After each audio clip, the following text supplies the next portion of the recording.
रमाकांत और सावित्री जी के दो बेटे थे। बड़े बेटे का नाम था सुदीप और छोटे बेटे का नाम था अंशुल। सुदीप की शादी हो चुकी थी और उसकी पत्नी का नाम था अनन्या। अंशुल दूसरे शहर में रहकर एक बड़ी कंपनी में नौकरी करता था। कुछ दिनों के लिए अंशुल जब अपने घर आया हुआ था। बहुत दिनों के बाद आए हो बेटा, जल्दी जल्दी छुट्टियां ले लिया करो।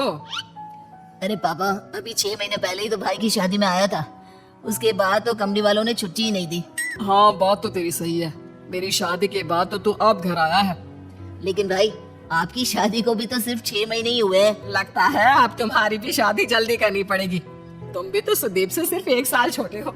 जल्दी से तुम्हारे भी हाथ पीले कर देते हैं। अरे कैसी बात करती है मम्मी, अभी मुझे कुछ दिन नौकरी तो करने दो। देवर जी, आपकी भी शादी हो जाएगी तो मेरा मन लग जाएगा। देवरानी आ जाएगी घर में। अनन्या देवरानी आ भी जाएगी तो कौन सा यहाँ रहेगी, वो तो इसके साथ नौकरी पर जाएगी। हाँ मम्मी जी, वैसे बात तो आपकी बिल्कुल ठीक है। और फिर कुछ महीनों के बाद ऑफिस से लौटते वक्त सुदीप का एक्सीडेंट हो जाता है और उस एक्सीडेंट में उसकी मौत हो जाती है। ये क्या दुखों का पहाड़ टूट पड़ा। जवान बेटे की मौत हो गई। क्या करेंगे अब हम लोग। शादी को सिर्फ 8 महीने हुए हैं। उसकी पत्नी ने अभी तो अपना जीवन जीना शुरू भी नहीं किया। मम्मी जी, पापा जी, मेरा क्या होगा। मेरी तो जिंदगी खराब हो गई। मैंने कभी सोचा भी नहीं था सुदीप मुझे इतना जल्दी छोड़कर चले जाएंगे। अरे बहू, सोचा तो किसी ने भी नहीं था।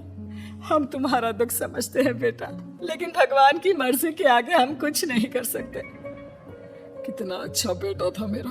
मैंने किसी का क्या बिगाड़ा था जो वो मुझे ऐसे छोड़कर चला गया। जब आखिरी बार भाई से मिला था तो सोचा भी नहीं था कि ये मेरी उनसे आखिरी मुलाकात होगी। इतने खुश थे भैया, मेरी शादी की बातें कर रहे थे। पूरा परिवार कुछ दिन इसी तरह दुखी रहता है। वक्त बीतता जाता है। सावित्री और रमाकांत जी महसूस करते हैं कि अनन्या काफी अकेली और दुखी रहने लगी थी।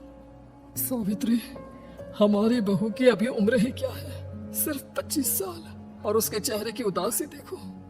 उसे इस तरह देखकर मुझे बिल्कुल अच्छा नहीं लगता। आप ठीक कहते हैं। अनन्या बहुत रोती है और उसका अकेलापन मुझसे भी नहीं देखा जाता। एक बात कहूं सावित्री, क्या हमें अपनी बहू की दूसरी शादी करवा देनी चाहिए? अरे लेकिन समाज वाले क्या कहेंगे कि हम अपनी विधवा बहू की शादी करवा रहे हैं। अरे लेकिन उसकी उम्र तो देखो, सिर्फ 25 साल की है। पूरी जिंदगी कैसे कटेगी सावित्री, कैसे रहेगी वो?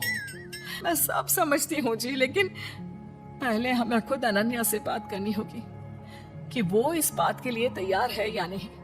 उसके बाद ही हम कुछ कर सकते हैं। मुझे तो लगता है कि हमें अंशुल से भी इस बारे में बातचीत करनी चाहिए। उसका क्या ख्याल है, जरा पता तो करें। सावित्री और रमाकांत अंशुल को अपने पास बुलाते हैं। अंशुल बेटा, तुम तो जानते हो सुदीप के जाने के बाद अनन्या की कैसी हालत हो गई है। तुम्हारा इस बारे में क्या ख्याल है?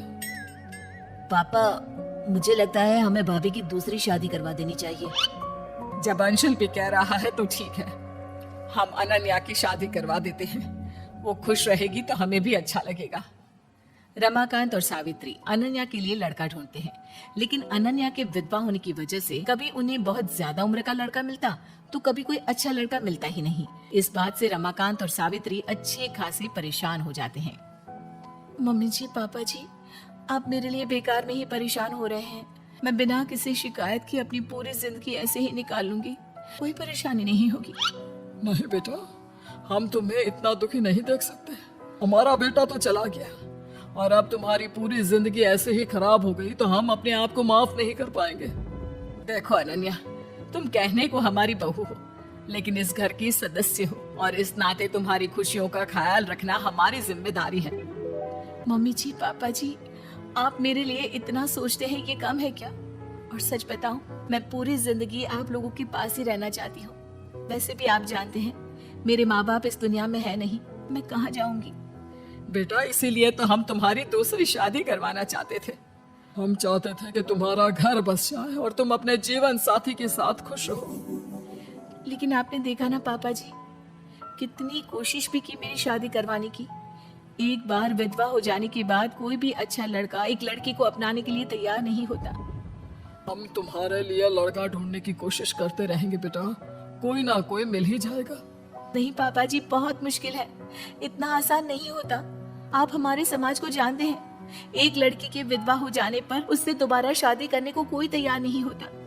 मैं जानती हूँ लोग मेरे बारे में क्या बात करते हैं। रिश्तेदार, अड़ोस पड़ोस के लोगों को बात करते हुए सुना है मैंने। सब कहते हैं कि 1 साल के अंदर ही मैं अपने पति को खा गई।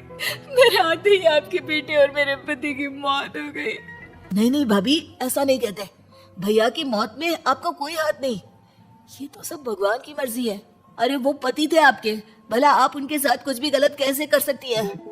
अंशुल ठीक कह रहा है बेटा, हमने अपना बेटा खोया है, हमें कितनी तकलीफ है हम किसी को बता नहीं सकते, लेकिन उसकी मौत के लिए तुम्हें भी जिम्मेदार नहीं ठहरा सकते। मम्मी जी, आप नहीं कहते ये मैं जानती हूँ, लेकिन सारी दुनिया तो यही कहती है। ऐसे में कौन करेगा मुझसे शादी? कोई नहीं करेगा मम्मी जी, सारी दुनिया मुझे मनहूस समझती है। मैं करूंगा आपसे शादी, मैं आपको हमेशा इसी घर में रखूंगा। आप इस घर में रहना चाहती है ना, मम्मी पापा के साथ, हमारे साथ? ठीक है, मैं आपसे शादी करूंगा भाभी। अरे ये तुम क्या कह रहे हो अंशुल, तुम अपने बड़े भाई की विधवा के साथ शादी करोगे? बेटा तुमने ये फैसला सोच समझ कर तो लिया है ना? अरे कैसी बात कर रहे हैं आप, अपने बेटे को रोकने की बजाय उससे पूछ रहे हैं कि फैसला सोच समझ कर लिया है। लेकिन मम्मी, आपको इस बात से क्या एतराज है? देवर जी, मेरी वजह से आप अपनी जिंदगी खराब करने की कोशिश मत कीजिए। मैं जानता हूँ आप मेरी भाभी हैं और एक पत्नी का रिश्ता मेरे साथ शुरू करने में आपको बहुत मुश्किल होगी, लेकिन फिर भी मैं इसके लिए तैयार हूँ। तुम्हारा दिमाग खराब हो गया है क्या? तुम्हारे बड़े भाई की मौत हो गई है और ये उसकी पत्नी है, उसके साथ शादी करके तुम चाहते हो कि घर में फिर से कुछ गलत हो जाए? देखा मम्मी, सारी दुनिया गलत तो नहीं कहती, जब हमारी खुद की सोच ही ऐसी है तो हम दूसरों को क्या समझाएंगे? सावित्री, अंशुल ठीक ही तो कह रहा है, हमें अनन्या जैसी बहू कहाँ मिलेगी? वो हमें समझती है, हम उसे समझते हैं, हमेशा हमारे साथ रहेगी अंशुल की पत्नी बनकर। मम्मी जी, आप परेशान मत हो, मैं ऐसा कोई काम नहीं करूंगी जिसकी वजह से आपको दुख हो। नहीं नहीं बेटा, मुझे माफ कर दो, मैंने ही कुछ गलत बोल दिया। अंशुल ठीक कह रहा है, तुम हमारे घर में बहू बनकर आई थी और अब हमेशा के लिए बहू बनकर ही रहोगी, इससे अच्छी बात और क्या हो सकती है? देखिए भाभी, आपको जितना वक्त चाहिए आप ले लीजिए। हमारा रिश्ता थोड़ा अलग है, लेकिन धीरे धीरे सब कुछ ठीक हो जाएगा।